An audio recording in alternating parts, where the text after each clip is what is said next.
everyone, how are we all doing? It's so great to be back here after almost like 2 weeks.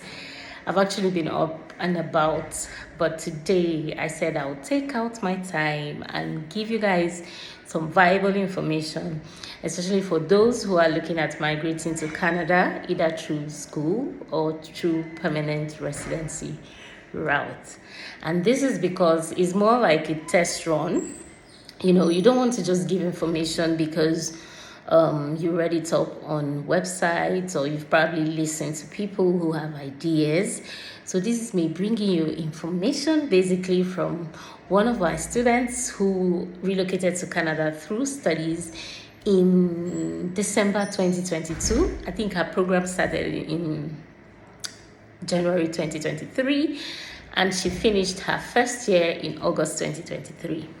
So guys, sit tight. I'm sure you want to hear what I have to tell you today about the easiest opportunities you can use to become a permanent resident through studies or without studies. But for me, what pays me is for you to come in through studies, and that's why I'm making this video today. Okay, so here goes the information I have for you. So as an international student with a 1-year program, you can actually become a permanent resident. And why am I so confident sharing this information? It's because it's happening currently with one of our students who left for Canada in December 2022 and started her program in January 2023. Obviously, she had a 2-year program. She applied for a 2-year program. That's a 1+1. I think some colleges do that. You can opt in for 2 different courses. So when you're done with the first course, you take a little break for a couple of weeks or a month or 2, and then you go in for the second program. So this young lady actually finished her first program in August 2023, and then she had a 4 months break to start her second program in January 2024. She even paid her fees, and was ready, to start her program in January. But in November or in October, she came across some information that we shared with her regarding trying other routes to see how she can gain access into becoming a permanent resident. And one of those avenues we asked her to explore was to take the IELTS exam again, because the one she had taken before was expired. And then she basically went in for the Canadian English language test, which is called CELPIP. So I think from the information or from the feedback she gave to us, CELPIP seemed easier, seemed like a walkover for her compared to the IELTS she had taken several times. So she took the CELPIP test. And then the advantage she also had is that she has a background in French. So she took 3 months of her time during that break to take some French classes, brush herself up in French, and then she went to write the French exam. Trust me, her result was not so fantastic. She had an A2 in reading, A2 in writing, B2 in speaking, and B1 in writing. Reading, writing, and listening. I think this TEF exam is almost same way you actually approach your IELTS exam. It's just that one is in French and one is in English. But although for the French exam, you're required to have a very good score in the speaking. So she basically put in a lot of effort in brushing herself up for her speaking. And then the other ones, of course, she put in effort, but that's the result she had. And if you're familiar with the TEF exam, having an A2 is a no-go area. Like, it's too low. But guess what? Those scores gave her a CLB 7, which is what is required. Like, you don't need to have B2 in all of your subsets, but that's how her result was. And then for the CELPIP, I think she had above 10 in each subset except reading. She had an 8 in reading, which for me the 8 was a bit low, because for CELPIP you're required to have at least 9 in each subset to have a very good score in your profile. So she had both results, and then she went back into the pool, created a new profile because the one she had before was expired, and then she just waited in the pool. She started this application in December, I think on the 11th or the 15th of December.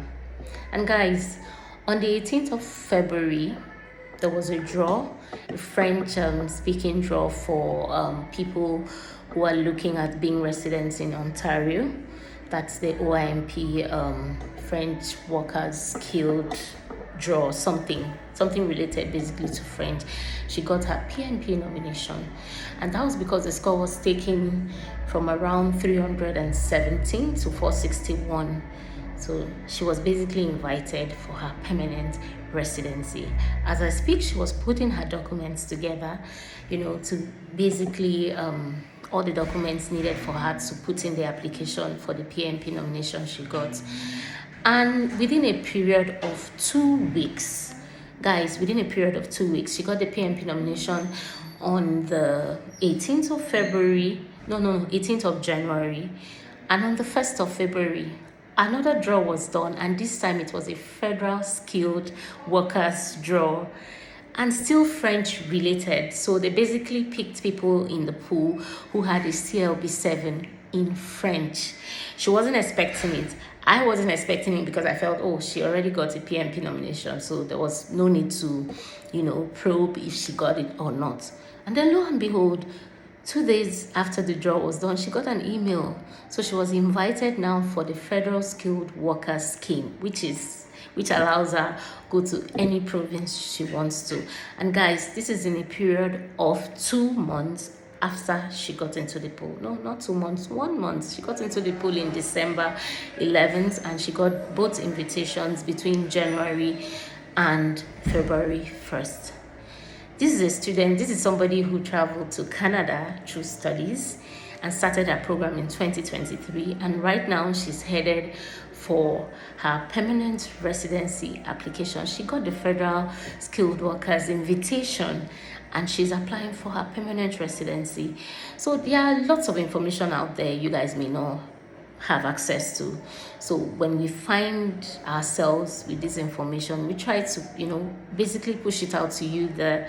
So yes, if you come into Canada for studies, the idea is that if you do a 1-year program, you'll be eligible to a 1-year post-study work. So usually we advise people to do a 2-year program so that they can be eligible to a 3-year post-study work. And that allows you by enough time to get back into the pool and then start your permanent residency application without any hitches. I've seen cases where people do a 1-year program and then, they are basically proceeding to get back into the pool and find other routes to become permanent residents. But because this one happened to our students, I thought it's a yardstick for me to let you know that if you're investing to come into Canada through studies, you're on the right path. You're not doing the wrong thing. But it's just the information people do not have that we bring to your table, that you can explore all these opportunities while you're studying. You don't have to wait to graduate, apply for postgraduate work permit, and then start applying for your permanent residency. You can do everything in line at the same time and at the nick of time.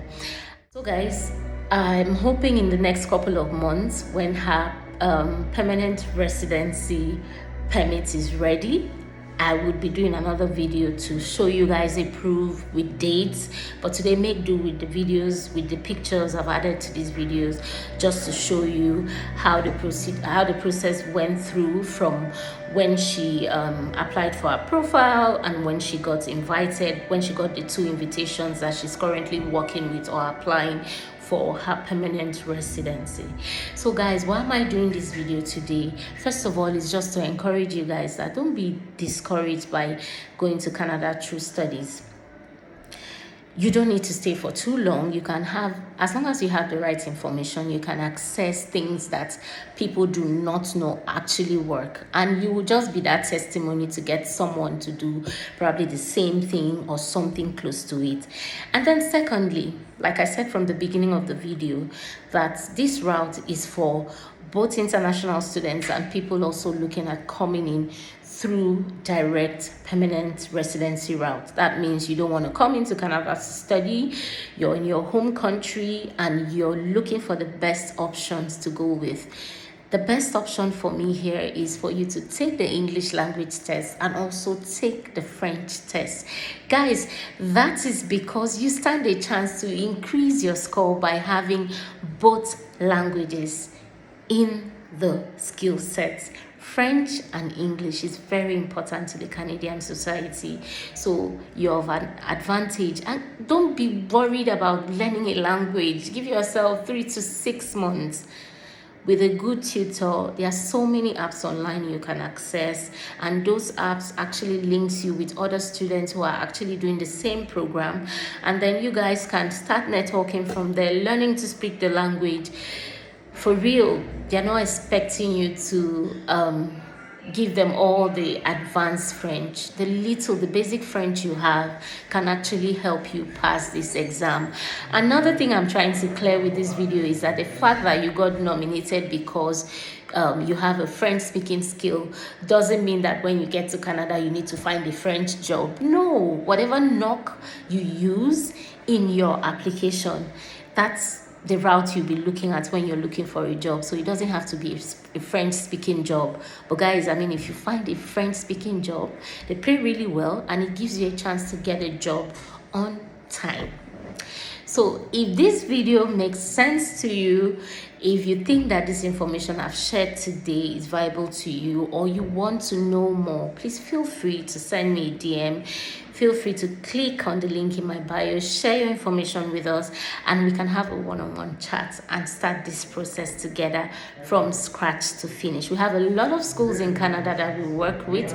We have a whole lot of schools that we can help you apply to, guide you through the process from scratch up until you get your visa.